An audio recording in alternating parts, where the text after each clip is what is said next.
Hey, how's it going, everyone? So what am I working on now? I got my buddy's '02 Ford F-150. It's a 4x4. And he's got a noise in the right front. And so I'm going to do the right front hub bearing. Basically, you go down the road, you cut the wheels one way, the noise goes away. You cut the wheels the other way, you hear the noise louder. And him and I in the car, we realized, hey, it's the right front hub bearing making a noise. So what I'm going to do is I'm going to change both front hub bearings. He wanted to do both, and there's a reason for that, which I can't explain yet. I can explain in about a week. I know it sounds odd, but it's the truth. So I got it up on a lift, and yeah, you can do this in your driveway. It's really not that bad. The fact that I have a lift, obviously I'm going to use a lift. So I got it up in the air, and let me just show you what we're going to do here. I'm not going to walk you through every step, but I'm going to show you what I have to do. I'm not going to, meaning I'm not going to show you every step exactly what you got to do, but this is what you got to do, if that makes sense. So here we have the wheels off in the front. Here you have the caliper. I got to take the caliper off. I see a lot of people will take the caliper off the bracket, then take the bracket off. There's no reason for that. Take the whole thing off as an assembly. I got this bolt here, and there's one down below here. See that? You take those two out and then take the whole assembly off. Take the whole assembly off and hang it somewhere. Hang it with a bungee cord, coat, hanger, wire, something, anything to hold it off the side. You don't want it dangling by the actual brake hose. You let it dangle by the brake hose, you could ruin the brake hose. So let me get these out. They look like 18s. I'm just going to zap them out with the gun. And then we're going to hang this thing probably from over here somewhere. So let's go ahead and do it. So now with the bolts out, you're going to pull this whole thing off the rotor. As you can see, I already started to move it. Sometimes the rotor could get such a lip on there, you got to stick something in here to pry the pistons back a little bit. To give yourself some slack so you can get these things off. So I'm going to take this, I'm going to hang it over there. And I'm going to use this. I have a bunch of these. These are what they use in the parts store to hold exhaust systems up in the hangers. Like this end goes into a pipe, and then this end is actually what hooks like up on the ceiling, so this way you can hang stuff up high and out of the way. So I'm just going to use this because this is a nice like spring steel. So it's nice and strong so it can hold the weight of the caliper. So let me get that done. Okay, and there you go. It's hanging, and it's not putting any tension on the hose at all. So now the rotor can come off. Now obviously if the rotor's hot, it's not that hot that I can't touch it though. If you've driven it, the rotor can get boiling hot, so don't just grab it because you can burn yourself. You can get a good second-degree burn from something like this. So just something to be mindful of. We're just gonna put that down there. So now, this hub, you got to deal with the ABS sensor that goes down as part of it, and you got to unbolt it. There's 3 bolts here, 1, 2, and then a third one over there. And you got to take this castellated nut off, or it's actually used as a castellated like collar, so you can put the cotter pin through. Let me get that out of the way, and then we're going to unzap that.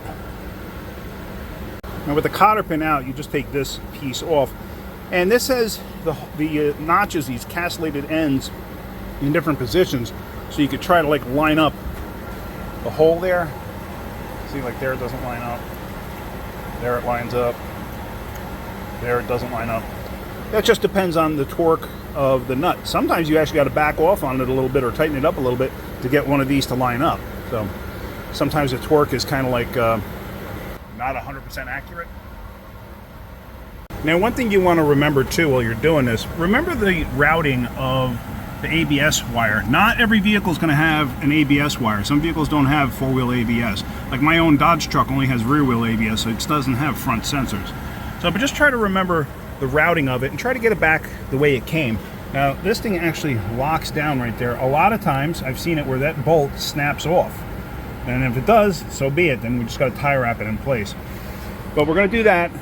We're going to zap that nut off, and then we're going to get the 3 bolts out, and then hopefully that hub bearing will come right out. Now, one thing I decided to do also is take this dust shield out, because the ABS sensor kind of wraps between this and up. You can probably feed it out through there, but sometimes it's a real pain in the neck. Just take 3 screws out if they'll come out, and it just makes your life that much easier. Sometimes I've seen it where the screws won't come out, but I've actually had to notch this to get the cable through, or the ABS wire through. It's not going to hurt anything to notch this. This is basically just a dust shield or an air deflector, you know, to put air into the backside of the rotor to help cool it off. So notching it's really not going to affect it all that much. So I've seen these things be completely missing and nobody's ever noticed it. So just something to keep in mind. But I'm going to take this shield out. This way it'll make my life a little bit easier. With the axle nut off, and like I said, I just zapped it out with a gun. You got to see if the axle is actually going to push through. And with me putting pressure on here, it does.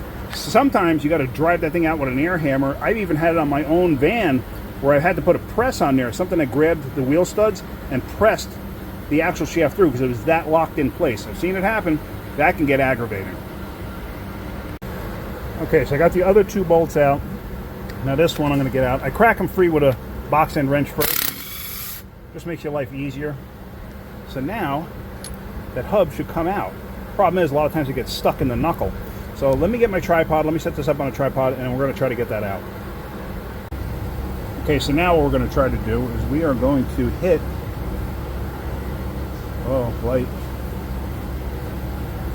Hold on one second. What's going on here? Technical difficulties, please hang on. I'm trying to turn my light on, it won't let me.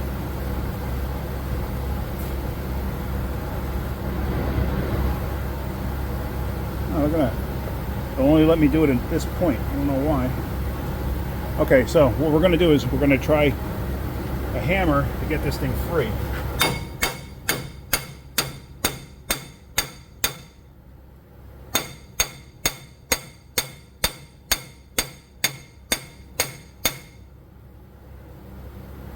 And it looks like it's moving, I think. Hard to tell.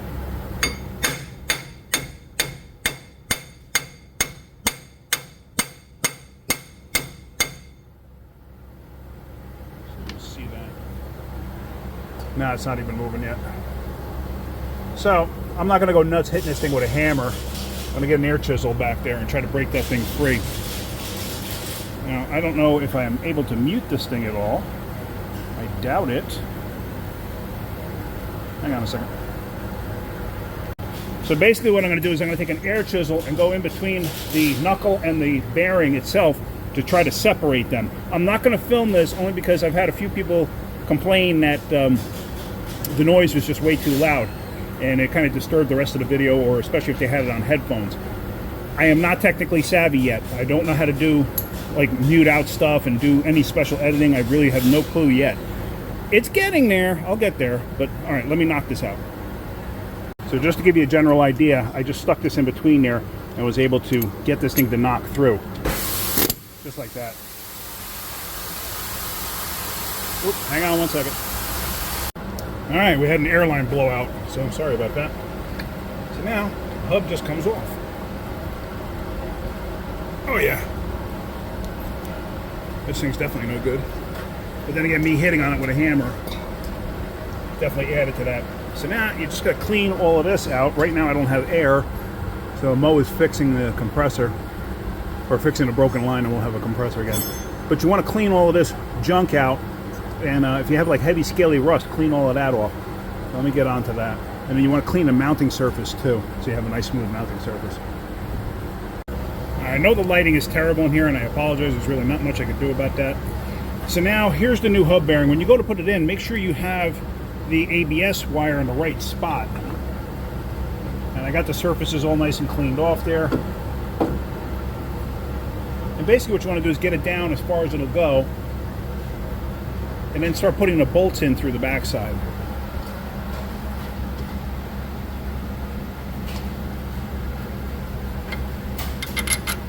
And obviously, like I've said in the past, always catch one and go to the next one. Don't ever tighten one up until you have all the bolts in place. Even if you have like 30 bolts on something and you have one bolt left, don't start tightening anything until you have the last bolt in. Because trust me, it'll save you some unbelievable aggravation. Because I've seen it to where it's off just a hair, and then you go to put that last bolt in, you can't get it in. So, it does happen.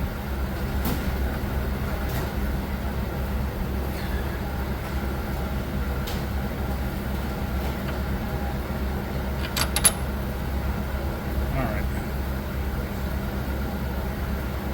So they're all going in nice. So now, I'm going to tighten those up. And these I usually like to go in some kind of an order. And what I will do is, you can't really get a gear wrench on there, so I use the box end. And I will usually go to about half tight first. Or actually what I'll do first is I'll actually get them to start snugging first, is what I should have said. Get them to start snugging. Once they start snugging, then you can, I usually will go to about like half the tightness, half the torque. I'm not even gonna, I'm gonna get slack probably, but I'm not even gonna torque these.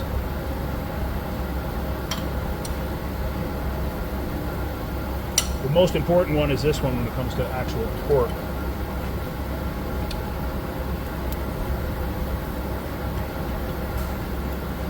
Now these two, when you tighten them, I usually get them pretty darn tight. Could I go tighter? Yeah, I could if I really wanted to.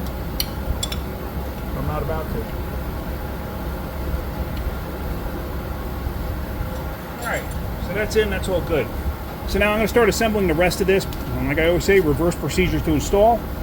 Let me get this all together, and then I'm going to show you about torquing the axle nut. So the axle nut itself gets torqued down to 221. And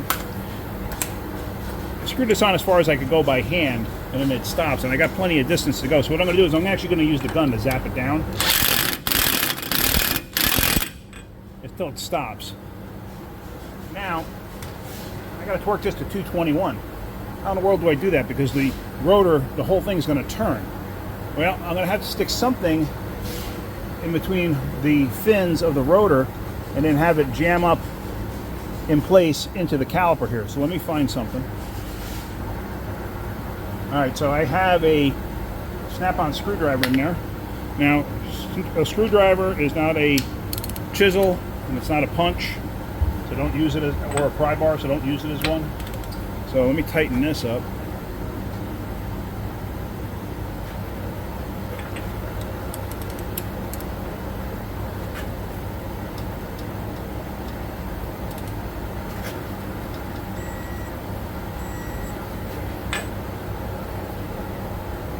So 221, I don't know if you could see it. Actually made it to 224, so it's close enough. So now we can put the rest of this together and then we can finish this up. So there we got that castellated piece in there. I don't even know what you want to call that. Then we're going to stick the cotter pin through and we're going to bend it over. I made a video about cotter pins and man, I got some comments on that. About the right way and wrong way to put cotter pins in. And technically, there really is no wrong way to put a cotter pin in. As long as it's going to hold in place. Because in case the nut for some reason should back off, and the nut should never back off. As long as you have it torqued correctly, it should never back off. But this is just a redundant safety, that's all. To have the cotter pin, or having the cotter pin in there. So there we go, that's in there. Now you could do it the other way and flip the tab this way. It doesn't really matter. I had gotten so many comments of people saying, no, that's the wrong way to do it. The military does have a specific way of doing certain things. So when you refer to how the military does it, okay, that's one thing. But that's just to keep the thing from coming out. If it's torqued correctly, it's not going to come out. The other thing is too, and I showed this, that there are situations where it's just a regular nut on there and then a cotter pin. Because people were saying, oh, the cotter pin's too far away. It's not supposed to be like that. You should have put a washer in there. It doesn't matter. It does not matter. Little things like that, you know, some people just think that it should be a certain way. That's fine. You can think whatever you want. But I showed you on Honda, they actually have a regular flat washer and then a cotter pin going through it from the factory. And there's no castellated nut, no nothing. So that nut can actually back off about 4 turns before it ever hits the cotter pin. It's just a redundant safety device. It's all it is. If you didn't have that torque correctly, yeah, then you should probably worry about it. If it was so important, they would put that on every single lug nut. They'd put it on every single nut and bolt. It's just on certain things, it's there as a redundant safety. That's all it is. So make sure you put something in there. Even if you used a nail, you know, like a carpenter's nail, something in there to keep it just in case something backs off. That's all. That's all it's there for. It's not meant to hold back anything because you could put a gun on there and then shear that thing right off. You could do it with a wrench if you wanted to. You could shear it right off if you got onto the nut. So, and I've done it when I couldn't get a cotter pin out. I've done it. So, all right. I'm going to do the other side. Obviously, I'm not going to cover that. I'm going to do the other side, get that done, then we're going to road test this. So everything's all together. I'm going to go on a road test. What's the first thing you do when you're going to go on a road test? First thing you're going to do after you've worked on a car? Especially something where you had to take something apart with the brakes. Hit the brakes. Pump the brakes up. Make sure you have a brake pedal. I can't tell you how many times I've seen people do some kind of work, like, because when I pulled the calipers off, you can compress the pistons, and the first hit of the brake pedal could go straight to the floor. You never know. I've seen it. So anytime you do something that disturbs the brakes at all, I mean, it's always good practice just to hit the brakes when you get in the car anyway. Just make sure you got something there, because you never know what happens. I've seen a number of accidents over the years where somebody had no brakes and they smashed into something or whatever. So, all right, let's take this thing for a road test, and we'll see how it does. That left front bearing actually was extremely notchy when I was turning it, and it's funny because he had that bearing replaced at some point in this truck's life. I could tell it was a replacement bearing, but yeah, that was the one that was very notchy, and I got a funny feeling that's probably the one that was making noise. But the one on the right front definitely didn't feel good. But then again, I was hitting it with a hammer. So, all right, let's go for a road test. So everything went good on the road test. It's nice and quiet, so no worries there. So I'm happy with how this came out.